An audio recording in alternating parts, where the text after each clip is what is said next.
'Cause I'm in the stars tonight. So watch me bring.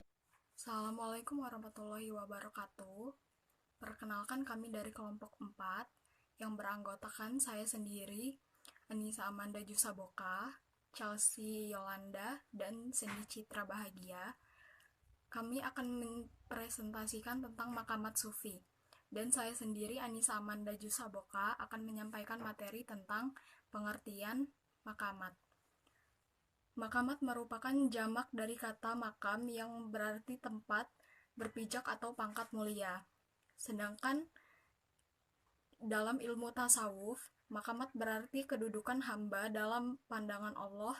Berdasarkan samping itu, makamat berarti jalan panjang atau fase-fase yang harus ditempuh oleh seseorang sufi untuk berada sedekat mungkin dengan Allah.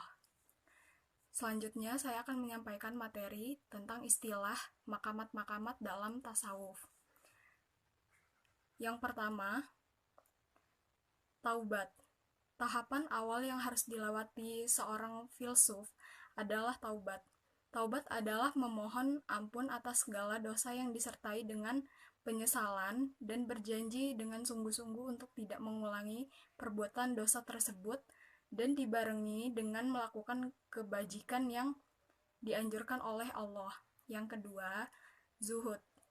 Zuhud adalah meninggalkan dunia dan kehidupan materi. Kehidupan dunia dipandang hanya sebagai alat untuk tujuan yang hakiki, yaitu dekat kepada Allah Subhanahu wa Ta'ala. Yang ketiga ialah wara. Setelah selesai dari zuhud, calon sufi memasuki tahapan wara. Al-waro artinya soleh, menjauhkan diri dari perbuatan dosa. Kata ini selanjutnya mengandung arti menjauhi hal-hal yang tidak baik. Dalam terdapat keraguan-keraguan antara halal dan haram, atau yang disebut dengan syubhat. Itu saja yang dapat saya sampaikan. Materi selanjutnya akan dipresentasikan oleh Chelsea Yolanda. Terima kasih. Baiklah, saya Chelsea Yolanda. Saya akan melanjutkan materi mengenai istilah makamat-makamat dalam tasawuf. Yang C yaitu waro. Setelah selesai dari zuhud, calon sufi memasuki tahapan waro. Secara harfiah, al-waro artinya saleh, menjauhkan diri dari perbuatan dosa. Kata ini selanjutnya mengandung arti menjauhi hal-hal yang tidak baik. Dalam pengertian sufi, waro adalah meninggalkan segala yang di dalamnya terdapat keraguan-raguan antara halal dan haram. Yang D yaitu fakir. Secara etimologi, artinya membutuhkan atau memerlukan. Kata fakir mengandung pengertian miskin terhadap spiritual atau hasrat yang sangat besar terhadap pengolongan jiwa untuk menuju kepada Allah. Dalam sufi, pengertian fakir menunjukkan kepada seseorang yang telah mencapai akhir lorong spiritual. Jika makam fakir telah sampai pada puncaknya, yaitu mengosongkan seluruh hati dari ikatan dan keinginan terhadap apa saja selain Tuhan, maka makam itu merupakan perwujudan penyucian hati secara keseluruhan terhadap apa yang selainnya. Yang E yaitu sabar. Sabar secara etimologi berarti tabah hati. Dalam Mujam Madayis Al-Lugha disebutkan bahwa kata sabar memiliki 3 arti, yaitu menahan sesuatu yang paling tinggi dan jenis bebatuan. Sedangkan menurut terminologi adalah menahan jiwa dari segala apa tidak disukai, baik itu berupa kesenangan dan larangan, untuk mendapatkan ridha Allah Subhanahu wa Ta'ala. Dalam perspektif tasawuf, sabar berarti menjaga adab pada musibah yang menimpanya, selalu tabah dalam menjalankan perintah Allah Subhanahu wa Ta'ala dan menjauhi segala larangannya, serta tabah dalam menghadapi segala peristiwa. Sabar merupakan kunci sukses orang beriman. Sabar itu 1/2 dari iman, karena iman terdiri dari 2 bagian. Setengahnya lagi syukur, baik itu ketika bahagia maupun dalam keadaan susah. Makna sabar menurut ahli sufi pada dasarnya sama, yaitu sikap menahan diri terhadap apa yang menimpanya.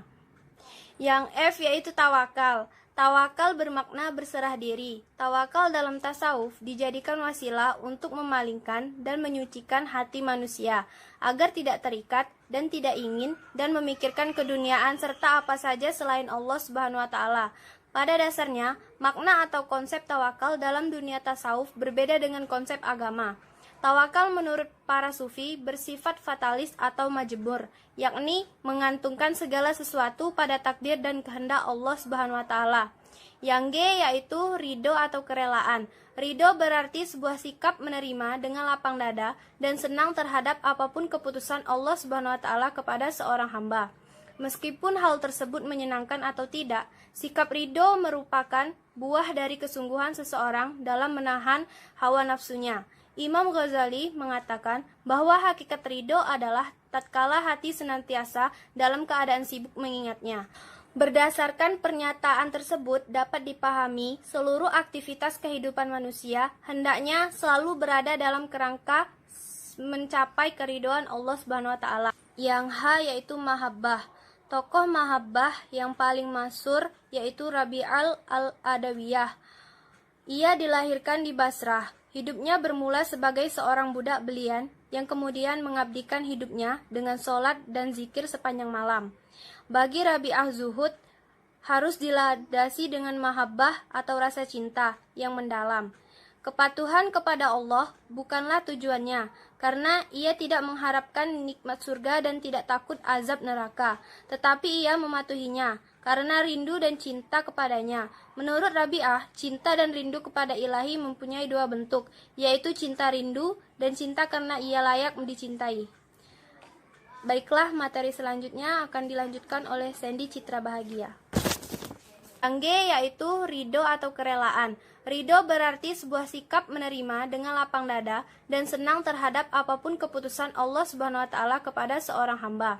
Meskipun hal tersebut menyenangkan atau tidak, sikap ridho merupakan buah dari kesungguhan seseorang dalam menahan hawa nafsunya.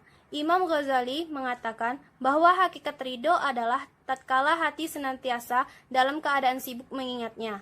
Berdasarkan pernyataan tersebut dapat dipahami seluruh aktivitas kehidupan manusia hendaknya selalu berada dalam kerangka mencapai keridhaan Allah Subhanahu wa taala. Yang H yaitu mahabbah.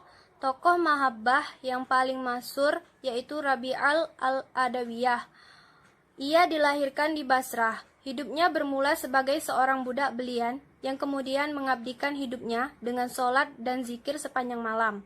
Bagi Rabi'ah, zuhud harus dilandasi dengan mahabbah atau rasa cinta yang mendalam. Kepatuhan kepada Allah bukanlah tujuannya, karena ia tidak mengharapkan nikmat surga dan tidak takut azab neraka, tetapi ia mematuhinya karena rindu dan cinta kepadanya. Menurut Rabi'ah, cinta dan rindu kepada Ilahi mempunyai dua bentuk, yaitu cinta rindu dan cinta karena ia layak dicintai. Baiklah, materi selanjutnya akan dilanjutkan oleh Sandy Citra Bahagia. Assalamualaikum warahmatullahi wabarakatuh. Saya Sandy Citra Bahagia. Di sini akan melanjutkan penjelasan dari Chelsea Yolanda mengenai materi istilah maqamat sufi. Istilah maqamat sufi yang selanjutnya yaitu ma'rifat. Pada tahapan ma'rifat ini, tabi'in yang memindahkan dirinya dengan Tuhan telah terbuka. Ma'rifat berarti mengetahui Tuhan dari dekat sehingga hati semakin dapat melihat Tuhan. Yang selanjutnya yaitu fana dan baka. Dari segi bahasa atau etimologi, kata fana artinya sirna, lebur, atau hilang. Sedangkan baka artinya kekal, abadi, dan senantiasa ada. Jadi, ketika sufi mencapai makam ini, ia merasa fana yaitu hilangnya sifat-sifat tercela dan munculnya sifat-sifat terpuji. Yang selanjutnya ada ittihad. Yang dimaksud dengan ittihad yaitu pengalaman batin akan kesatuan seorang sufi. Seorang sufi akan mabuk dalam kenikmatan bersatu dengan Allah. Dalam keadaan seperti ini, tidak jarang muncul ucapan-ucapan yang sebagian orang anggap aneh, seperti ana al-haq atau aku adalah al-haq, yang artinya aku adalah satu. Materi selanjutnya yaitu mengenai pendapat maqamat para sufi. Ada beberapa pendapat tentang jalan atau cara yang dilalui para sufi. Yang pertama ada menurut Abu Bakar Muhammad Al-Kalabadi. Ada tobat, zuhud, sabar, kefakiran, kerendahan, tawakal, dan kerelaan. Yang kedua ada menurut Abu Nasyar Al-Syaraj Al-Tushi. Ada tobat, wara, zuhud, kefakiran, sabar, tawakal, dan kerelaan. Yang ketiga yaitu menurut Al-Ghazali. Ada tobat, sabar, kefakiran, zuhud, tawakal, mahabbah, makrifat, dan kerelaan. Yang keempat ada al-qalada bazi. Ada tobat, zuhud, sabar, kefakiran, rendah hati, tawakal, kerelaan, mahabbah, dan makrifat. Yang terakhir ada al-kashima al-kusyairi al-naisaburi. Ada tobat, wara, zuhud, tawakal, sabar, dan terakhir ridho. Dari penjelasan kami tadi dapat ditarik kesimpulan bahwa maqamat adalah tingkatan-tingkatan yang harus ditempuh oleh seorang sufi untuk berada sedekat mungkin dengan Allah. Tingkatan sufi yaitu ada taubat, zuhud, wara, fakir, sabar, tawakal, ridho, mahabbah, al-marifat, fana, dan baka. Dan yang terakhir ada ittihad. Sekian penjelasan dari kami, kurang dan lebihnya kami mohon maaf. Saya akhiri, wassalamualaikum warahmatullahi wabarakatuh.